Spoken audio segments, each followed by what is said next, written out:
Yeah. Hi. Hey. Hello. Hi, Kevin. Hi. Yay, special guest Kevin. Yay. Kevin's a special guest because this is a special episode. And he's special. And he's special. Aw. He is one of the two men who looks good with and without a beard. Him and Who's the other one? him and what's that nice man's name? Remember you asked that? You were like, you know who looks equally good with or without a beard? Duke Leto. What's the actor's name? I can't remember it right now. Oscar Oscar Isaac. Oscar Isaac. Yeah, okay, thanks. He does look good with or without a beard. Have we ever seen Henry Cavill with a beard? Didn't they give him, doesn't he have a digital mustache or a digitally removed mustache in something? Yeah, he had a mustache in Mission Impossible. And they had to take it out for For Superman. Yeah, I just started watching The Witcher last night, so I'm in full Henry Cavill thirst mode. I don't blame you. Oh my god. Okay. Special episode because this is a post Worldcon debrief. Woohoo. Brief us. Debrief us. Probably texted you guys everything, but That's okay. You didn't text our listener. yeah. So, Haley, how's it going there in Florida? It is beautiful, sunshiny, beautiful, beautiful weather here. Yeah, I'm digging it. We're trying this new thing where Haley calls in remotely and Lori and I are in the same room with Kevin. So we're seeing how it works. You guys are part of our beta test. We got a little cord on the internet, and it allows us to have a guest by phone. I guessed my phone. Yeah. And then we don't have to use Zencaster because sometimes that's frustrating. Yeah. And also, starting in January, the end of each month won't be a major holiday where I'm in a different state. So. Yes. Okay. So, Worldcon, we went. Woo! Kevin and I went. It was fun. Everyone was nice. We did not get COVID, which seems like against the odds I at think this point. you're in the minority. Yeah, not from Worldcon. So far they've reported 26 positive tests since Worldcon. That's not bad at all. And at this point, it's over a week out, so it's like difficult to say if new infections occurred at or around Worldcon. But yeah, so we did not get COVID, but the numbers in DC are not great. So hope everybody's okay. So let's see. Worldcon was December 16th through 20th, or no, that was our vacation. That was when we were there. Yeah, that's when we were there. We got there the second day, and it was uneventful getting there. We flew on Delta. We had some Biscoff. We had some crummy coffee, and I'm just so happy about it. Like being on a plane just makes me so happy. I just want that garbage coffee. And not that anybody we know wouldn't be, but be nice to your flight attendants. Kevin had the nice idea to get Starbucks cards for our flight attendants. Oh, nice. Mm-hmm. You can get a little multi-pack of $5 Starbucks cards because he heard about how like they keep getting punched and stuff. So Here's a not punch in the face. Oh my God. Yes. Here's the opposite. Starbucks card is the opposite of a punch in the face. And they were so happy about it. And one of the flight attendants said to us, "Nobody's getting punched here today," which implied that someone may have been punched the day before or recently. And we were just like, "Oh, have a grande latte." And then in another, I think the flight crew leader, she stopped by to say thank you to Kevin. And she was like, "We do be back there sometimes crying in the galley." We were just like, "Oh, we're so sorry for people." Let's see. What else, Kevin? That wasn't about Worldcon at all. No. There are a lot of cute dogs in DC. Oh my God. Oh, okay. Let's get the important things out of the way. That's How important. many dogs did you pet? Oh, we didn't pet any. No. Oh, God. Oh, well, we did. We petted Ellie. My friend from law school, Jolie, and her husband Connor have the cutest dog. Her name is Ellie. Jolie sent me a picture of her wearing a puffy vest with a little furry hood yesterday, and it was very cute. So we did get to pet Ellie, and we petted her a lot.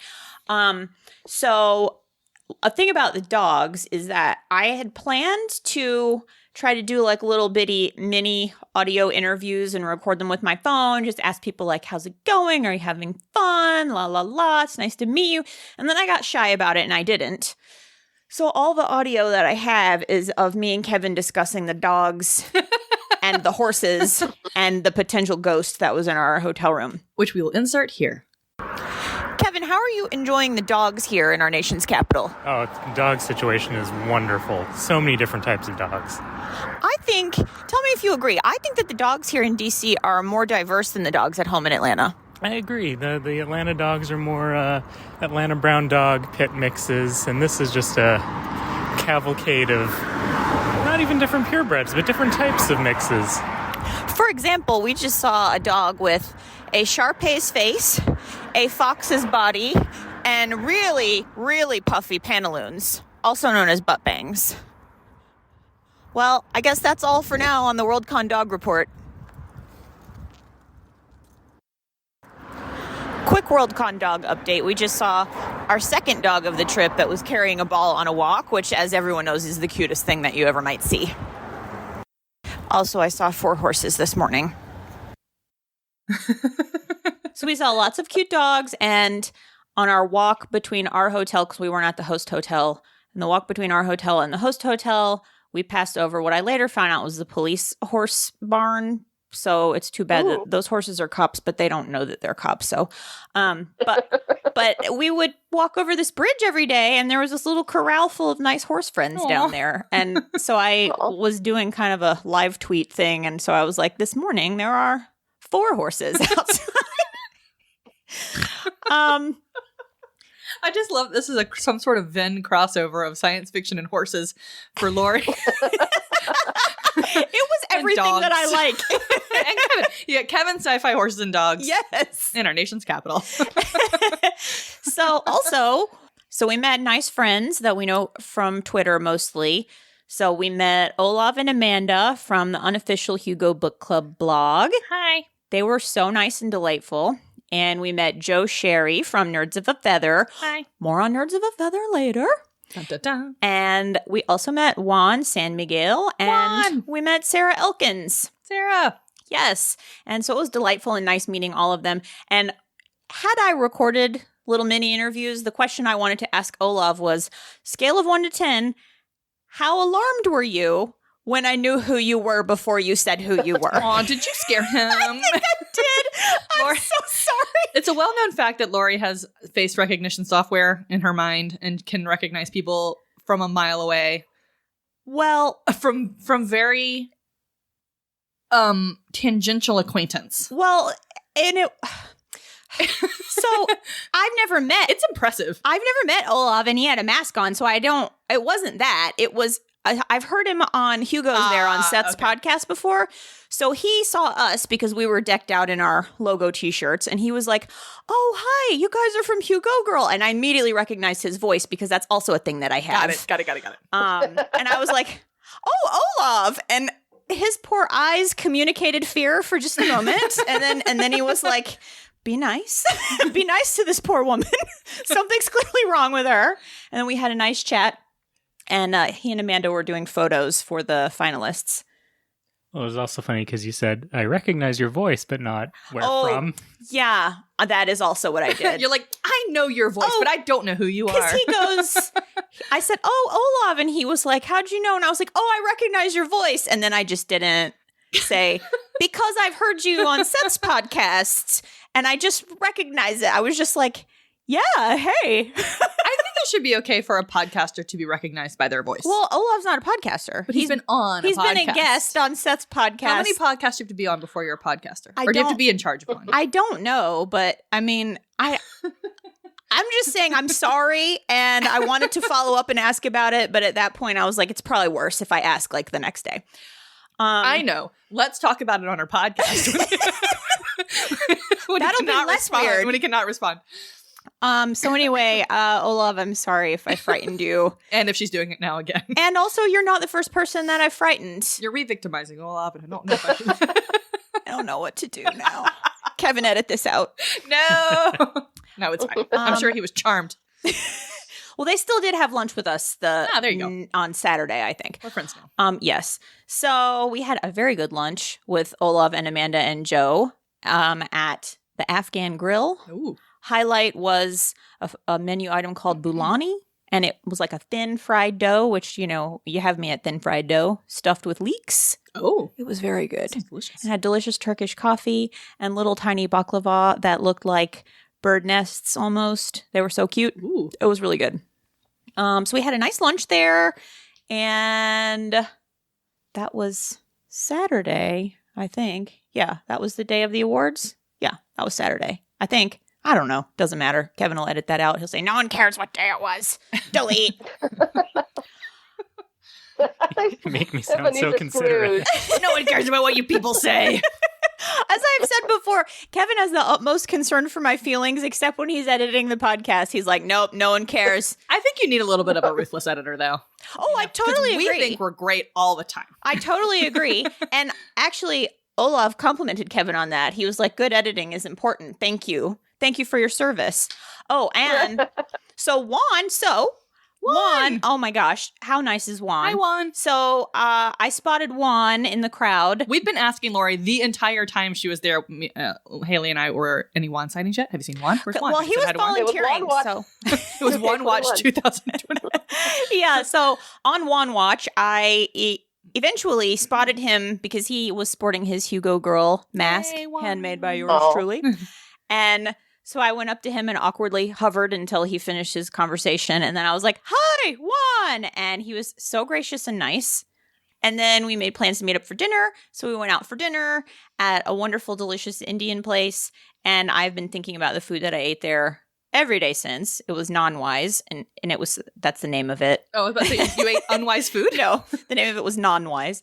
And it was delicious, and Juan was delightful. Haley, he does not like horses that much. He had a similar experience where his parents made him interact with horses, like your mom made you go work at the horse barn, and he was like, it just wasn't for me. So you're kindred non-horse spirits. Aw. And then we met up and watched the awards together, and Juan is a great person to experience the Hugos with because he knows, I bet. I bet. he knows the whole history and he knows all the nominees and he's read everything. Hugo's brain trust. Yes. So we sat way in the back in the ballroom, and fun fact, the awards started an hour late because not unlike Dragon Con a few years ago, there was a small fire in the ballroom. Oh no.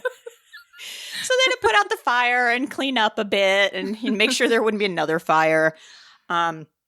So we went to the awards, and they were so fun and nice. The hosts were Sherry Renee Thomas and Andrea Hairston, and they were delightful. They had like just the right amount of commentary and comedy routine to like keep things going, keep it focused on the awards and the nominees and the winners. And it was just like a very warm, nice, happy, positive evening. The Amy Poehler and Tina Fey of the Hugo Awards. I mean, not even though, because they were not like, here's my big, big personality and Fair, also an fair. award. Yeah. They were just like very nice.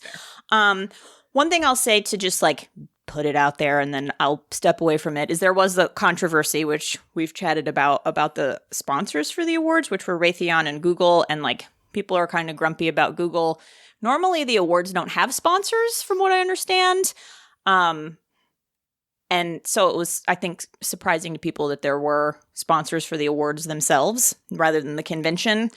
And then the one that people were very worked up about, which definitely overshadowed Google, was Raytheon, which I had never heard of it, or if I had, I didn't remember. But it's their, I don't know what their overarching intelligence and some science something. Yeah, 'cause they do have like science. They have a science arm of some kind. Yeah. Like a research arm. Yes, but they have doohickeys and they whatnot. have a large arm that creates missiles and whatnot that are like actively being used. So a lot of people were upset with that, and I definitely understand it. Like I hadn't heard of it, so I had to do some reading on it. And so I think if people want to know more about that, I'm not the right person to talk through it. But if you're interested in it, you can look at the Worldcon 2021 or DisCon 3 hashtags and find a lot of intelligent and thorough discussion about it. But I get why people are upset about it. Like I was trying to make it something that I would understand personally. And I thought like, if I showed up to receive a major award and I saw like the NRA on all of the photo backdrops, like I would be very, very fucking upset. So I get why people were very upset about it. And but I think the important part for our purposes is that it was a lovely event. Celebrating some deserving people. Yes, Yeah. for sure. So I'm not going to talk about all the awards because that would take like a very, very, very, very long time. But there are some that were highlights. So Martha Wells won both for Best Novel for Network Effect, Murderbot novel, and for Best Series for the Murderbot Diaries. And her speech was wonderful. She just seems like a nice, wonderful person. And I assume that the awards are probably on YouTube because I think there was like a live simulcast. And if they are, it's worth watching because she was just like she was saying like people she did not feel welcome because of like her age and her accent and being a woman. And then she was like, lots of people receive less welcoming reception than I do. And then she was like, there's someone out there who needs to hear your story. And it was just like very nice. I think universally people were happy for her and happy about her. And then T. Kingfisher, which is a pen name for Ursula Vernon. This was another fun one. She won the Lodestar Award, which is for YA fiction. And her book that she won for is A Wizard's Guide to Defensive Baking. And I had not read it, and Juan said it was wonderful. So I went back to the hotel and immediately got it from the library on Makobo. And I read it pretty quickly because it's YA, it's easy to read, but it was so good. So if you haven't read it and you want something that's easy and fun to just sit and read, that's a wonderful book. What else? Oh, her speech, the reason I got it was partly because Juan said it was good, and then also because her speech she was so funny. She was like, well, I didn't expect to win, so here are some facts about slime molds. And she just talked about the slime molds for like a few minutes, and I don't know, I was like, in the wrong hands, this would be terrible. And it was just so charming and funny. And then when I started reading the book, like within the first 10 pages, there's a mention of a slime mold. So I laughed out loud. She's into slime mold. It's like a little Babyologies episode or something. Yeah, it was very funny. She was very funny and it just seemed like nice and happy. And she also won, you guys read this, she won Best Short Story, Metal Like Blood in the Dark. I loved that one. Yeah. So she got up and she was like, here are some more facts about slime molds. So that was fun. And then obviously I have to mention the highlight. Our friends at Nerds of a Feather won for Best Fanzine. And Joe Sherry accepted the award in his Hugo Girl mask. I can't tell you how many people I told that to, just beaming with pride that someone accepted a Hugo Award wearing our mask. I was just thrilled. I texted you guys a picture like contemporaneously. I was like, look. I freaked out. And then I like looked back down at my phone and Amy was like, I just got teary-eyed. I freaked out. It was great. I loved seeing that. It was so nice. Oh, I think Kevin called it because when we had lunch earlier that day, Joe was like, well, I'm going to go lose another Hugo Award because this was their 5th nomination. And Kevin goes, maybe the 5th time's the charm. And it was. Kevin. And then when they released the long list of nominees, it turned out that our friend Cora Boulert was a very close second for Best Fan Writer. So that's wonderful. Good job, Cora. And also, our friends us were on the long list for Best Fan Cast. So we did it. The short list ends up being the top 6 nominees. And so we were tied for 8th with another podcast. I mean, that's pretty close. We had 24 nominations. Thanks, guys. And the 6th place nomination was 31. So we were not far behind. I'd like to thank everyone who got me here. Yes. And on that note, Seth, Hugo's there, was Hi, also Seth. on the long list. Hi, Seth. And Yay. he's always telling people to listen to us and support us. So speaking of people who help us got there, that was him. Everybody go listen to Seth. Okay. Let's see. New things I like since the awards were Wizard's Guide to Defensive Baking. I read that. I also read the new Beowulf translation, which won for Best Related Work by Maria Devana Headley. And that was really good. I also found out about the winner for Best Fan Artist, Sarah Felix. She makes incredible tiaras. That is not her main art claim to fame. She does like ink. I don't know what to call it, but she does these cool like alcohol ink prints. And then she's also designed multiple of the Hugo Award bases over the years. But I guess like it was like maybe a pandemic hobby. On Instagram, she started making weekly tiaras, and she was wearing a really cool tiara at the Hugo Awards. and she just makes these cool tiaras out of like interesting on-hand materials. Well, if we ever actually get shortlisted, we're all getting tiaras, so that if we have to accept a Hugo, we're crowned. Obviously. When we accept. Haley, I'm going to make you wear a tiara. I'm going to make you wear a tiara. I knew you were going to say something. No, you don't have to. Oh, man. No, you can make me like a silver bolo tie or something. I think that's perfect. That is pretty perfect. I'll wear the 3rd tiara. Nice. Thank you, Kevin. I'm glad you volunteered because I was about to say Kevin will wear one. What else, Kevin? Did y'all go to any panels or anything, Kevin? We did, yeah. Panels were were fun. I actually don't remember the names. So the panels are, it was different. It's different from Dragon Con. We are all seasoned Dragon Con goers in the sense that Dragon Con is everything pop culture, and this is very literature, science fiction focused. So it's mostly like writing and about writing and about the books and like different subjects within science fiction. So we went to, it was a uncolonized, like the unconquered, yeah. Yes. I don't remember the exact word. Yes, it was like narratives of the unconquered. Yeah. And Rebecca Roanhorse was on that panel. So remember we read Welcome to Your Authentic Indian Experience. And then she was on the best novel ballot this year for her novel Black Sun, which I really enjoyed. So she was on there, and then several other people that I really enjoyed that panel. I thought it was great. And then we went to one that was like a panel that sounded like it was going to be for lawyers. It was basically like, what was it called? It was basically like who is responsible for like the havoc that superheroes wreak. Oh yeah. And I'm like messing up the there's a really superheroes accountable. Yes, that's what it was. There used to be a really superheroes good accountable. blog about that, a property law blog about all the damage that superheroes do and like who would have to pay for it and how much it would cost. It was a great blog. Yeah, that was a good panel. The funniest thing was when they kept saying, "Well, we could talk about this, but it's not very interesting." It's like, but all of these people showed up for you to talk about. I know. Well, and where I thought there was like room to talk about it is like, how do we decide what's worth knocking down 2/3 of New York City? You know, like what kind of evil would have to present itself? Yeah. Because sometimes it's like, well, worldwide alien invasion. I mean, that seems like fairly obvious.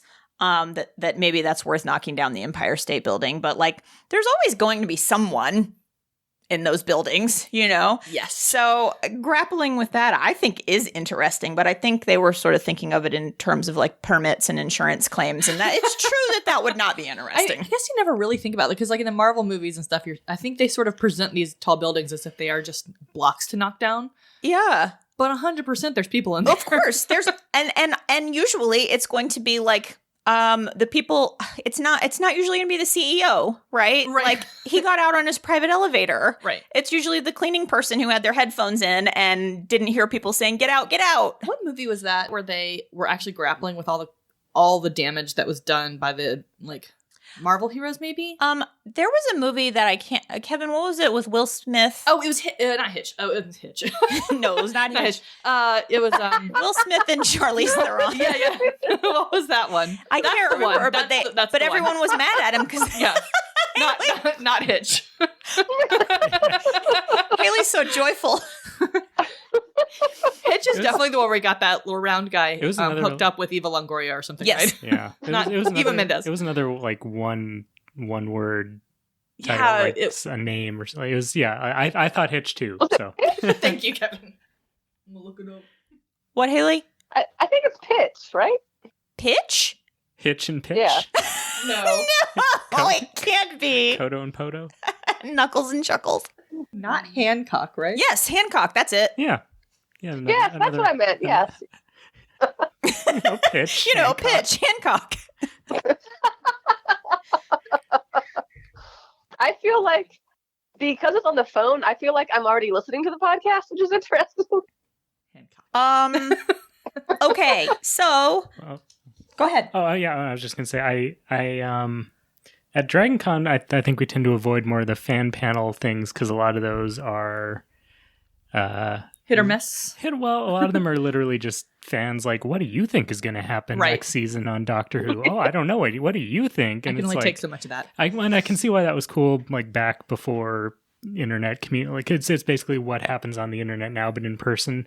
But I liked that the Worldcon panels were people who actually were professionals. Prepared. Well, I was like, professionals actually had some experience and insight in what they were discussing, and yes, we're also prepared. Yeah, I did appreciate that because some of the fan panels that I've stopped by at Dragon Con, it's been like, well, we just like a thing and we're going to show up and chat about it, which there's nothing wrong with that, but like Kevin said, especially before it was easy to have access to a community of like fans, that feels like that was probably very important then, and so it remains today.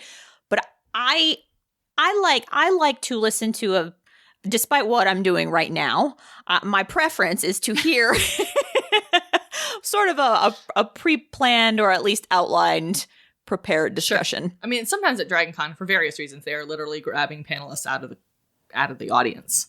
Yes. And those people will go sit on the panel and then, extemporize? Extemporaneous? Speak extemporaneously. Yes. And to be clear, there's nothing wrong with that. No, That's not at all. Not at all. Not my personal cup of tea. Yeah. So some of those there's been some, lightning has struck and it's been pretty good sometimes when I've stopped by them. for sure. Yeah.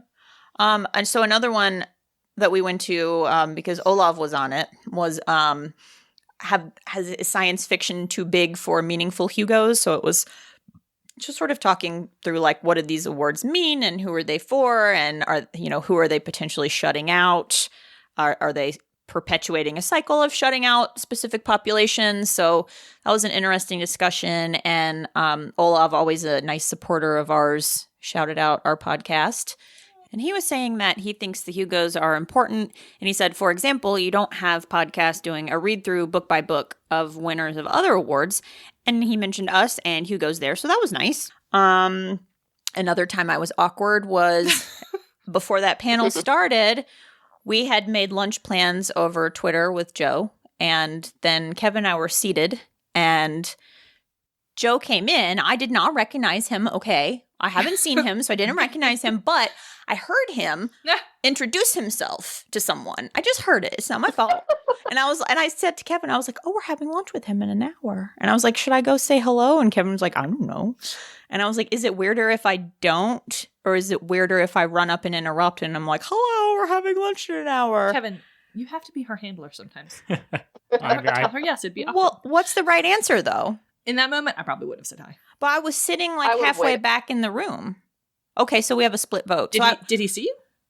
No, but then I like knew who he was. So And the panel was about to start, and you would have had to like step over someone. Yeah, I and- wouldn't have said hi. Yeah. okay, okay. Because you're going to see him in an hour. So then like I went up to him like right after, and I was like, hey, it's me, and I know who you are, and here's why. And I was like, I didn't know if it was weirder for me to wait and say hi, and he was like, I don't know either. So in conclusion, I'm sorry to everyone. I was weird and awkward too. I don't think there's a wrong answer here. It's just whatever you Well, I think there's not a right answer. Potato. Kevin, would you like to tell everyone about the worst eggs we've ever had in our lives? Yeah, so it turns out DC is very expensive, and even our little coffee shop breakfasts were like $40. So Jesus. we figured, I've seen a little hot bar with egg and cheese biscuits in the hotel for $6. Let's just go get those.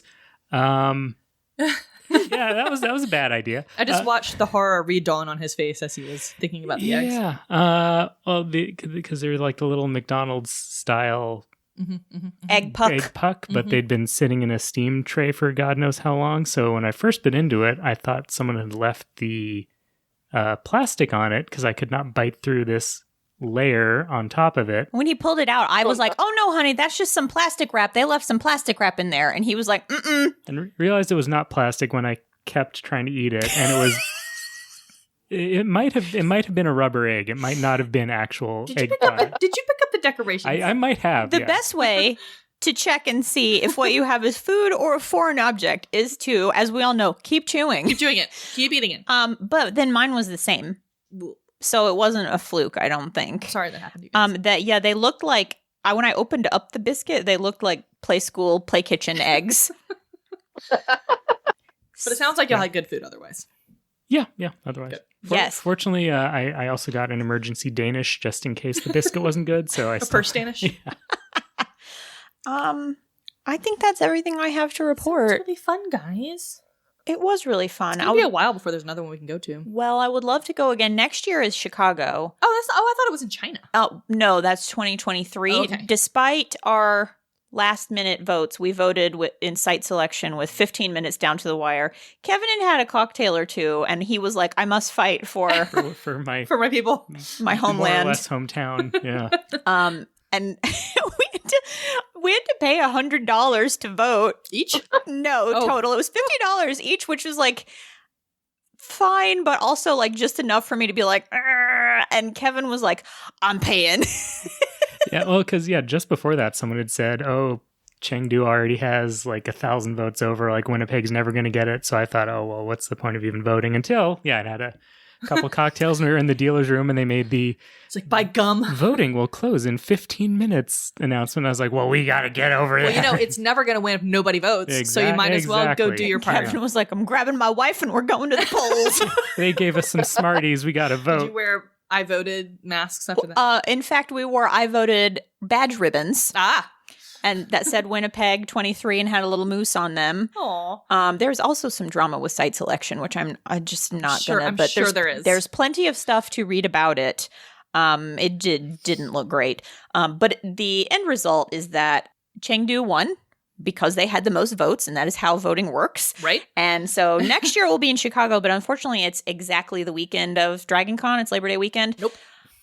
I would miss DragonCon if we were on the short list. I'm just throwing that out. Yes. If anyone is listening and really wants to hang out with us at Worldcon in Chicago, we will skip DragonCon for you if you get us on the short list. I would go to DragonCon on Thursday and Friday.